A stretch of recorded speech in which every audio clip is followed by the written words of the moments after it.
네, 오늘 말씀의 제목은 내가 너희를 쉬게 하리라입니다. 오늘도 수요 한마음 기도에 나오신 성도님들을 사랑하고 축복합니다. 옛날에 인기를 끌었던 광고 카피가 하나 있는데요.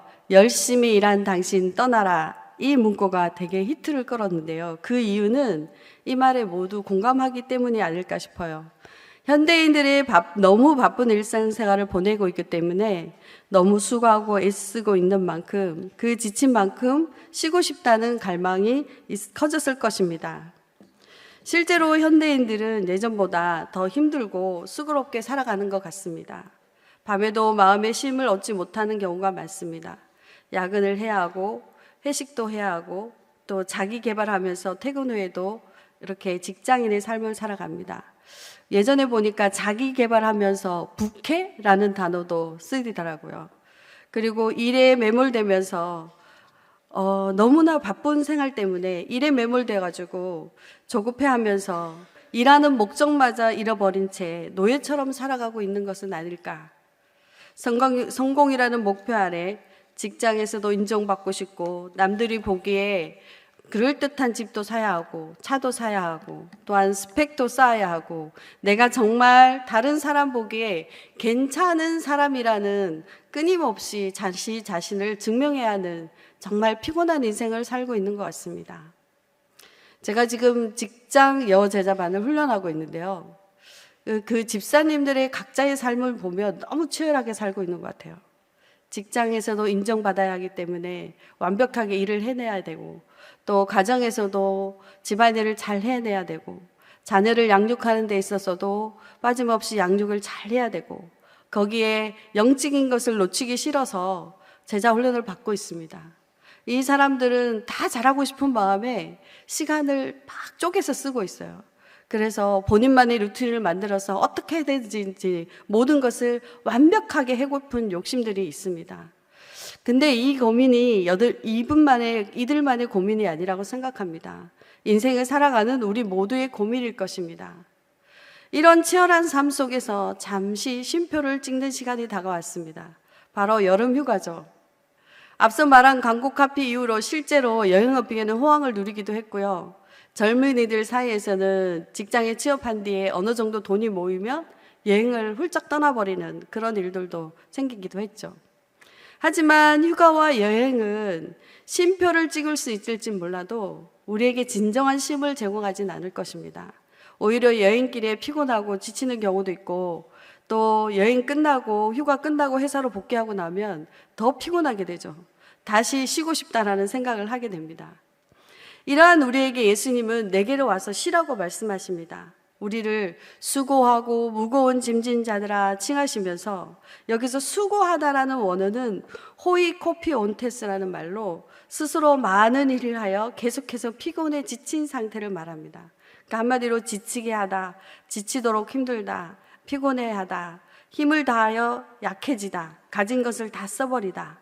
한마디로 말해서 자기가 가진 에너지를 다 써버리도록 수고한다는 뜻이라는 거죠.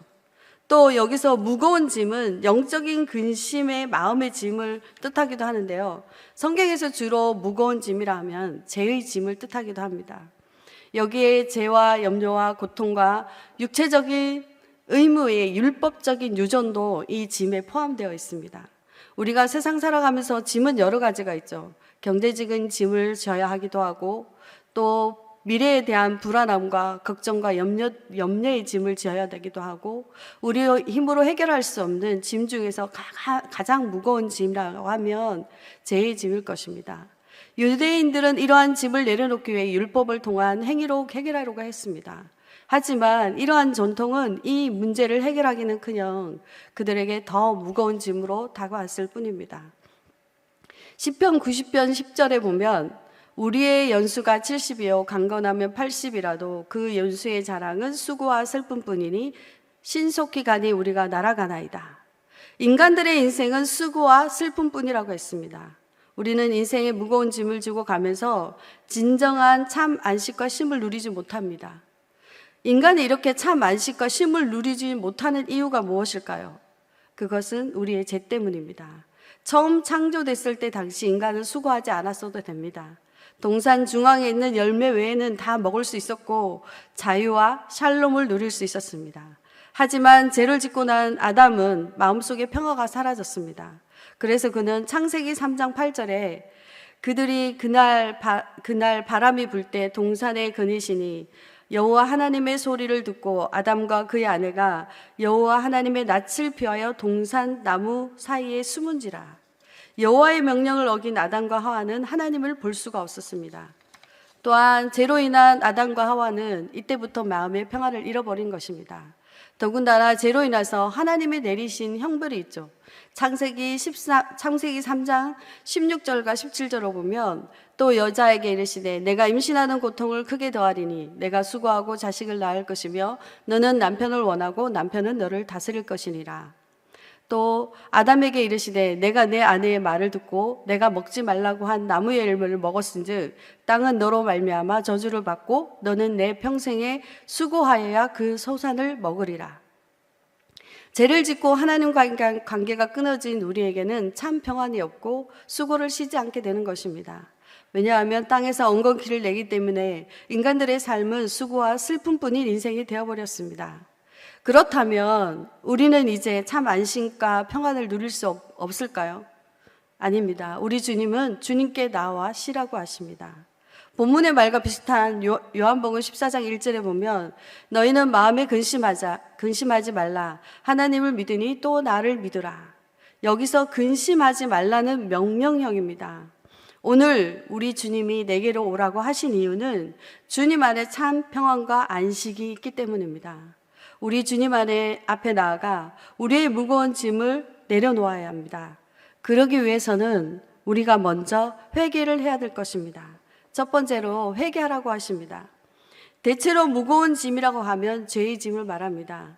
때로 우리는 문제를 발견하면 그 해법을 찾기 위해 주님 앞에 나아갑니다. 하지만 어떤 때는 괴롭기는 한데 도대체 뭐가 문제인지 모를 때가 있습니다. 혹은 우리가 문제라고 알고 있는 그 사실 자체가 근본적인 문제가 아닐 때가 있습니다. 우리가 괴롭고 답답해서 하나님께 나왔을 때 하나님은 항상 제일 먼저 우리의 죄를 지적하십니다.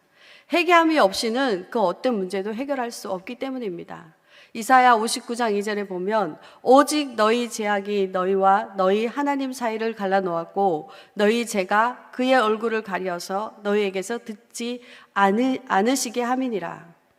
회개하지 않은 죄악이 있으면 하나님과의 교제가 불가능합니다. 우리가 죄 가운데 있을 때 사실 그 문제가 해결될 때까지는 잠도 못 자고 밥도 잘 못 먹고 고민하게 됩니다. 차라리 잘못했다고 시인하고 나면 꾸중을 덮거나 혼이 나거나 하더라도 그게 더 마음이 편할 수도 있습니다. 시편 38편 4절에 보면 내 죄악이 내 머리에 넘쳐서 무거운 짐 같으니 내가 감당할 수 없나이다. 그만큼 우리의 죄는 무거운 것입니다. 우리 아이가 어렸을 때 본인이 저질러 놓은 일 때문에 힘들어하다가 저에게 그 고민을 얘기하더라고요. 그리고 나서 저는 그 문제를 해결하기 위해서 고민하고 있는데 그 고민을 이야기하고 난 우리 아이는 보니까 너무 편하게 잠을 자더라고요. 이것이 맡기는 삶이 아닐까 싶습니다. 우리 하나님도 우리에게 이런 것을 요구하는 것 같습니다. 죄의 짐이 너무 무겁습니까?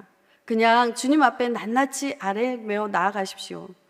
하나님은 우리가 아이처럼 무거운 짐을 하나님 앞에 맡기고 우리가 주님 안에서 편안히 쉬기를 원하십니다. 하나님 앞에서의 우리 죄가 드러날 때 그 앞에서 두렵고 떨리는 마음으로 나아가게 됩니다. 그러나 긍휼이 풍성하신 우리 하나님은 우리가 회개하며 나아갈 때 우리의 죄를 씻어주십니다. 그분의 사랑이 얼마나 큰지 그 아들을 내어주시기까지 우리를 사랑하시기 때문에 그저 주님 앞에 나아가 우리의 있는 모습 그대로를 아릴 때 우리를 받아주십니다. 그렇게 기도하면 우리는 그분 앞에서 편안하게 잠을 잘 수 있습니다. 왜냐하면 무거운 죄의 짐을 내려놓았기 때문입니다. 사도행전 3장 19절에 보면 그러므로 너희가 회개하고 돌이켜 너희 죄 없이 함을 받으라. 이같이 하면 새롭게 되는 날이 주 앞으로부터 이를 것이요. 우리의 기도를 들으시고 용서하시는 주님 앞에 나의 고집스럽고 제약된 모습들을 하나하나 내려놓고 기도할 때, 죄악된 모든 것들을 진솔하게 내려놓을 때 죄업사함을 받게 되며 성령의 능력을 체험하게 될 것입니다. 예수님은 죄인들을 위해 오셨습니다. 그분은 하나님이시지만 우리의 죄의 문제를 해결하기 위해 하늘 보좌를 버리시고 인간이 되셨고 친히 무거운 형벌을 감당하셨습니다. 그분 앞에 모든 죄악을 내려놓고 회개하십시오. 우리의 죄의 문제를 해결할 수 있는 방법은 예수 그리스도의 십자가 외에는 없습니다. 하지만 유대인들은 율법으로 죄의 문제를 해결하려고 그 율법의 유전을 강조했죠. 그러면 그 율법로 얼마나 행해야 우리의 죄가 없어질까요? 나의 죄된 모습을 보면, 저도 보면 한도 끝도 없이 율법을 행해야 할 것 같습니다. 그러면 하루도 평안할 날이 없을 것 같아요. 갈라디아서 3장 13절을 보면 그리스도께서 우리를 위하여 저주를 받은 바 되사 율법의 저주에서 우리를 속량하셨으니 기록된 바 나무에 달린 자마다 저주 아래 있는 자라 하였음이라. 하지만 우리 주님이 율법의 저주에서 우리를 속량하셨기 때문에 우리는 율법을 행하지 않아도 그저 주님만 믿고 나아가면 되는 것입니다. 우리 주님은 우리의 제약된 모습 그대로를 받으십니다. 주인 앞에 나아가 회개하고 제사함을 받으십시오. 그리하면 마음의 쉼을 얻게 될 것입니다. 두 번째로 주님 앞에 회개했다면 이제는 우리의 모든 간구를 주님 앞에 아뢰면 됩니다. 우리의 기도의 간구는 우리가 주님 앞에 평안함을 누리고 쉬려면 주님과의 관계가 친밀해야 합니다.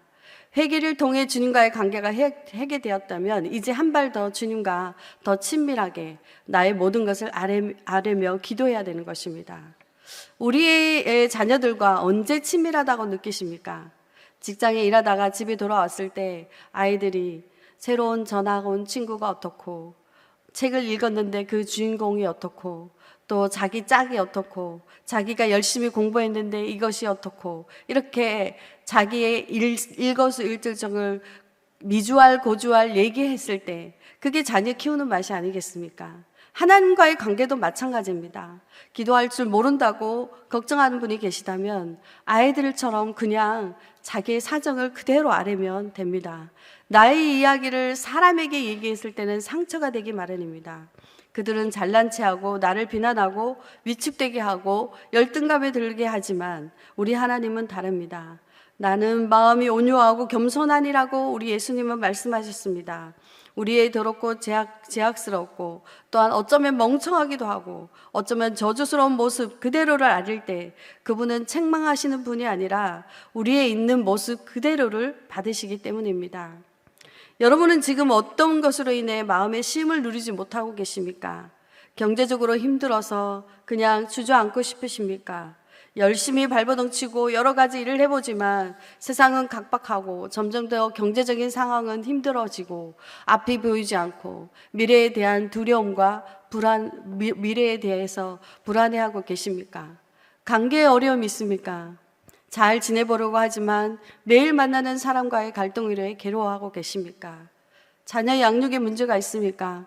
자녀 양육을 잘 해보려고 하지만 나의 생각대로 되는 것이 아니라 전혀 예상하지 못한 으로 자녀가 나아가고 있습니까?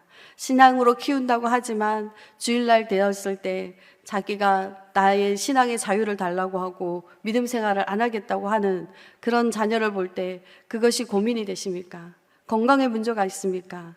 이렇게 우리의 무거운 세상 짐들 때문에 너무 괴로워 주저앉고 싶을 때 우리 주님이 말씀하고 계십니다. 수고하고 무거운 짐 진 자들아 다 내게로 오라고. 우리는 위에 여러 가지 문제를 해결해 보려고 애를 써보기도 하고 밤낮 없이 열심히 노력합니다. 하지만 여러분의 열심이 얼마나 좋은 결과를 가져오던가요? 물론 여러분의 노력이 가끔은 좋은 결과를 가져올 경우도 때때로 있을 것입니다. 하지만 대부분의 인생은 마음대로 되지 않는 것 같습니다. 저도 뒤돌아봤을 때 내가 열심히 노력한 것보다 이래도 저래도 안 돼서 끝끝내 주님 앞에 내려놓을 때, 주님 앞에 기도했을 때 주님의 놀라운 역사를 행하시는 것이 훨씬 많았던 것 같습니다. 여러분의 염려, 근심, 걱정, 이 모든 문제가 우리가 끌어안고 있을 때는 그저 염려거리, 걱정거리, 문제거리밖에 되지 않습니다. 하지만 이것을 주님 앞에 가져 나오면 이것들은 우리의 기도 제목이 될 수 있습니다. 그분은 우리의 기도를 들으시는 분입니다. 우리의 기도에 신실하게 응답하시는 주님 앞에 아뢰십시오. 왜냐하면 이사야 53장 5절에 그가 찔림은 우리의 허물 때문이요 그가 상함은 우리의 죄악 때문이라. 그가 징계를 받음으로 우리가 평화를 누리고 그가 채찍에 맞음으로 우리가 나음을 입었도다. 그분이 하시기 때문입니다. 또한 이사야 43장 1절에 너는 두려워 말라. 내가 너를 구속하였고 내가 너를 지명하여 불렀나니 너는 내 것이라 라고 말씀하십니다. 여기서 지명하여 불렀다는 것은 내 이름을 아신다는 것입니다. 다시 말해서 나의 개인적인 사정을 다 아시고 예수님이 내가 말할 때 내 편이 되어주십니다.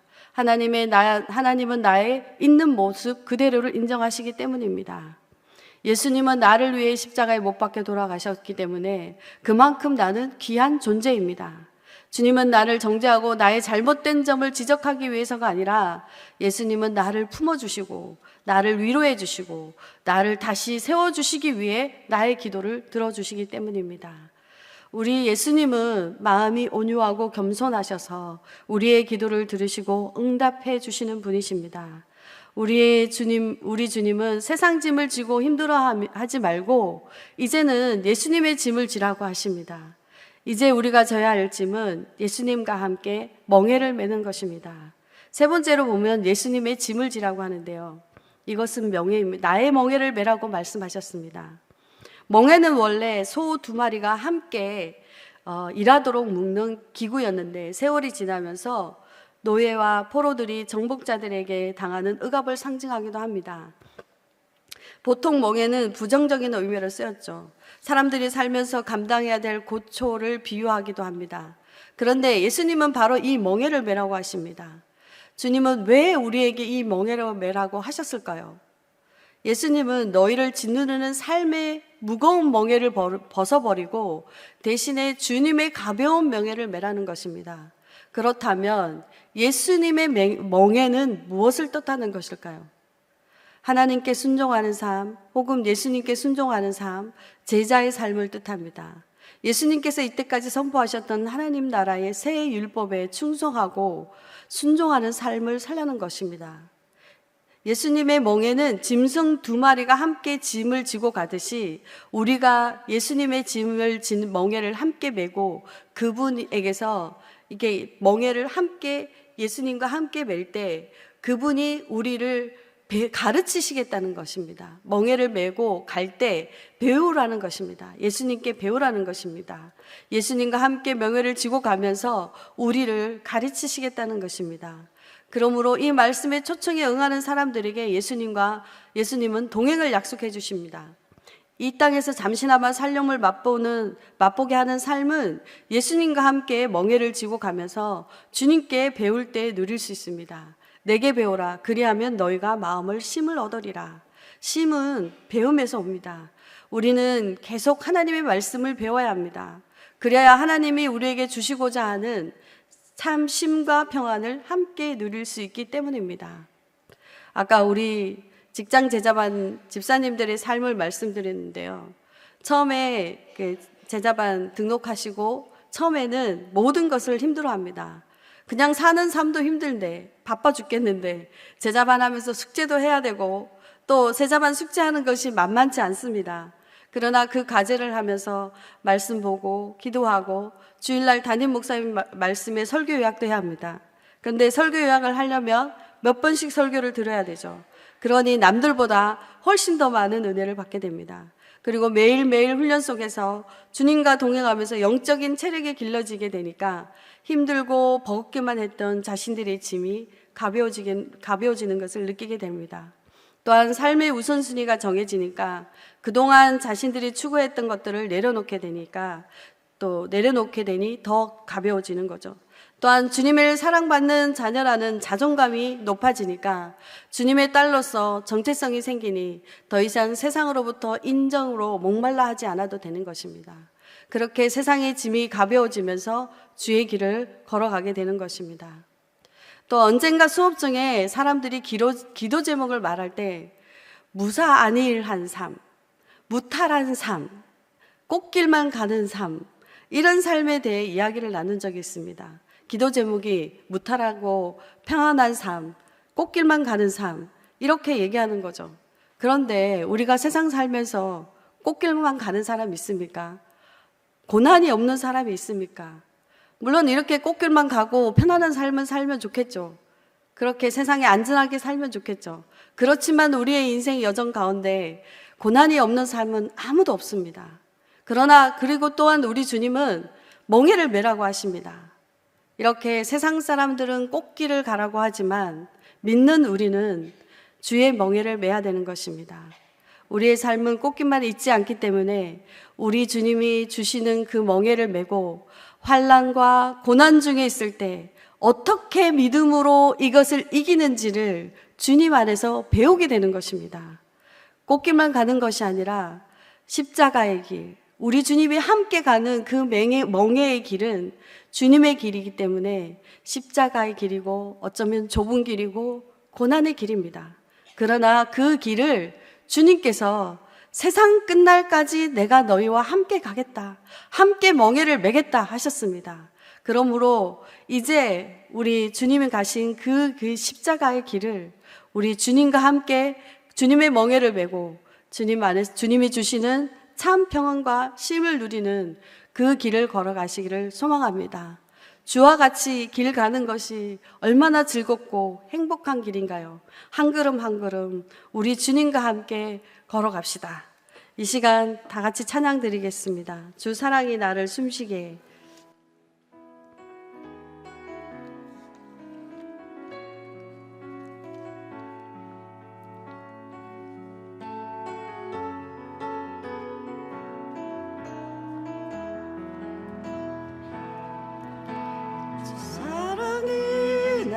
숨쉬게 세상 그 어떤 어려움 속에도 주 은혜로 나를 돌보시며 세상 끝날까지 지켜주시네.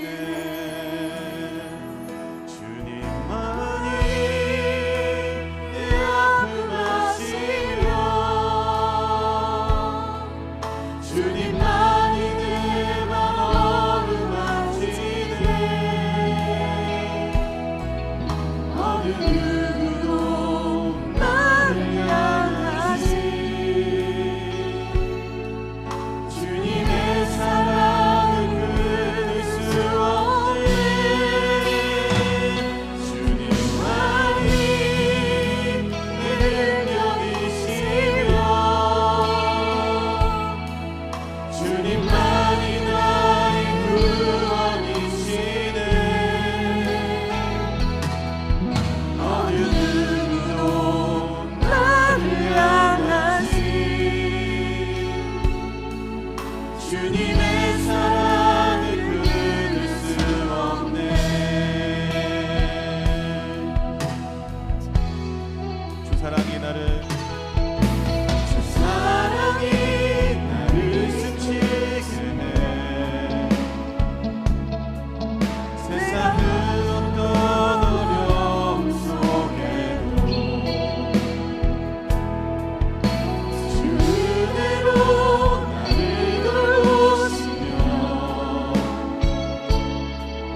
우리 함께 기도 제목을 읽고 기도하며 나가겠습니다. 기도 끝에 아멘으로 하답했으면 좋겠습니다. 함께 기도 제목을 읽겠습니다. 바쁘고 분주함을 내려놓고 주님 앞에 나의 죄악을 보게 하시며 정직한 영으로 새롭게 하사 회개하게 하소서. 아멘. 우리의 모든 간구를 들으시는 주님 앞에 우리의 경제적인 문제, 염려와 걱정과 근심을 내려놓고 믿음의 눈으로 바라보며 소망 가운데 거하게 하소서. 아멘. 수고하고 무거운 짐을 주님 앞에 내려놓고 쉽고 가벼운 주님의 멍에를 메고 온유하시고 겸손하신 주님을 배워 사명의 길을 가게 하소서. 아멘. 우리 다 같이 주여 한번 부르며 기도하며 나아가겠습니다. 주여.